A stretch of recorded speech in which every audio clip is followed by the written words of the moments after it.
Doctor, do we know anything about the motives? In other words, obviously these visitors have the ability, if they wish to be very visible, as in the Phoenix Lights or any number of other sightings, very visible. But more times than not, they choose not to be. It's hard to discern their motives in the way they operate.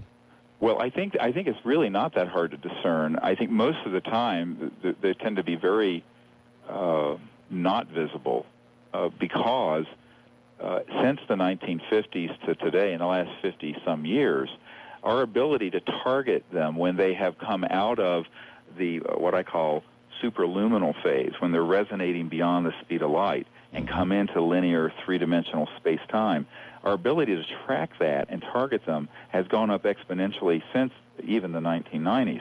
And so I think that explains some of it. The other part of it is that I think that there are times when they're wanting to let it be known to see what the response of our society and media will be. Will we continue to lie about it, or will we have Governor Fife Simonton come out and admit that he had lied about it, and now that he did see it? And I think that that's how they measure whether we as a people are ready for further and more open contact. And I think really the ball is more in our court than theirs. I turned this whole discussion on its head. I really think that our lack of an intelligent, and I might say peaceful, civilian response to them is a lot of the reason why it seems so enigmatic. And our political leaders either have no information on it, or when they find out, as in the case of President Clinton when we put the briefing materials together for Bill and Hillary, they didn't want to act on it because they were afraid. So I think that they're measuring this, and then at times they want to see how the populace will react and how the media will react. So I think this is all being monitored. I don't think it's as hard to understand if you look at it from the perspective that, they're not going to simply, as Larry King asked me once, why don't they land on the White House lawn? I said, well, first of all, they'd be blown out of the sky. But secondly, that's not their place to do that. They've given us abundant evidence that they're here. And as I said, I have this insider has information on this meeting at the UN on February 12th and 13th and 14th. They said there were 30 nations represented there. And virtually all of them accepted that there was an extraterrestrial presence here around the planet already. This is explicitly stated. So the question is, though, who's responding on behalf of the people of planet Earth, and how are we responding? And I think that that is a more critical question than perhaps, and it may explain why most of the time they choose to be more discreet. Okay. Dr. Greer, I know that in your CSETI trainings, you do go over the protocols of what's to be done if you actually encounter an alien craft, if you have a very close encounter. And right now you have the opportunity. You're speaking to millions of people around the world, and you're speaking to a lot of people that will have encounters. So if we can do it, if it's something doable in a segment here, I'd like to know, what are the protocols? What should a person do if they're suddenly confronted with something that, virtually puts them into shock? Well, I think that's the first thing you have to do is center yourself and get yourself out of shock. The fear is the mind killer. People do irrational things when they're afraid. That's right. One of the things that we train people to do, and a lot of people think this is rather esoteric, is to learn how to become very centered in a sort of meditative state so that they can then be grounded and be beyond the state of fear, but also so that they can then remote view the occupants of the craft and communicate with them. Now, we've just put together a whole series of meditation training programs that are at disclosureproject.org to help people do that, because I think that's the key thing, is that what you do is wholly dependent on the state of consciousness you're in. If you're paralyzed with fear, you really aren't able to do anything constructive. Absolutely true. And so the second thing to realize is that our main training program is to, and a lot of people are amazed when they hear this, is to join with 4 or 5 other people and practice these protocols that involve laser systems, electromagnetic tones that we send out into space, but also very specific remote viewing training to make contact and actually vector or invite these ET visitors into your location. Now, most people say you're inviting them. I said, well, of course. This is the whole purpose of interplanetary diplomacy that we're trying to open up the awareness of. But if you just happen to see one, I first coined the term Close Encounters of the Fifth Kind in 1990, and that's when humans signal to or invite these visitors to interact with them.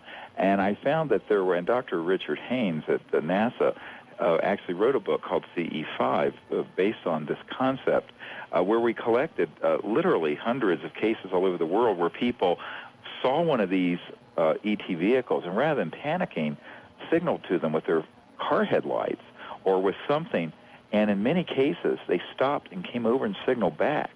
Now, a lot of people wouldn't want that to happen, but if you're ready for that, it's really quite a beautiful thing. Now, here's a caveat. If the object looks like it's man-made, meaning it's an alien reproduction vehicle, run like hell, because often those are part of a pseudo-abduction squad. And what I mean by that is that there are these little creatures that look like aliens, that look like greys or reptiles or something, that we've been genetically farming and creating for many decades, that are on these things that are under human control. And they have engaged people in things that are very frightening. So that's totally separate from an extraterrestrial encounter. A lot of people don't know that even exists, but there are whole books that have been written on this. There's one written by Helmut Lammer called MELAB, Military Abductions. And I have personally interviewed a number of military personnel who've been in the classified projects who have engaged in this kind of activity. A lot of this, it has to do with cover stories for covert human activity, psychological warfare programs. It just isn't as simple as what's been presented, I believe. And I think that there are agendas piggybacking on the phenomenon, if I can use that concept. They're using the coattails of the actual extraterrestrial sightings and then creating the specter and a lot of disinformation out there. And if you throw a few $1 trillion at these kind of projects and you think about the kind of electromagnetic systems and other technologies that have been developed since the 30s and 40s, it isn't hard to stage. In fact, I have a document from one of the associated institutes that are involved in covert, clandestine human abductions that are staged to look like they're alien, that talks about the use of, quote, stagecraft. And it's a very interesting discussion in this document about this. And you have to wonder, how gullible are people not to realize that there could be an agenda, as Wernher von Braun warned us about when he said that there would be an attempt to create a threat from outer space so that we could expand the entire machinery of conflict into space and create a multi-trillion-dollar business out of that. Would we do that? I'm sorry? I said, would we do that? We're doing it already. I mean, this is what people don't realize. There is an enormous black budget, as it were. And, in fact, if you talk about it, you'll often get blacklisted and won't be allowed to talk about it. And yet, all the way back to Martin Cannon in the 80s, to Helmut Lammer in the 90s, this has been a very well-documented part of the phenomenon. So the question is, the first thing you have to ask is, what part of those experiences are actually extraterrestrial? What part of them are something else? Whether it be other dimensional or military or some sort of psychological warfare campaign. And then the question becomes, of the ones that are extraterrestrial, what was the purpose of the contact or the event? There may be reasons for it beyond what we can understand right now, but I am doubtful, very, very sincerely skeptical, that there's any intrinsic hostility about them. Because if that were the case, there'd be other ways for them to manifest that. And even the genetic experimentation that people talk about, there's a lot easier ways to do it. I mean, you can really clone an entire human being now from just a few cells if you know what you're doing. And it has been done, by the way, in classified projects. There's a lot of that. And so I think that a lot of the accounts don't really hold up to scrutiny, and I think that there's a lot of fear-mongering because it sells books, videos, and because it's a popular myth. I don't believe that there's any overt threat to people from these visitors.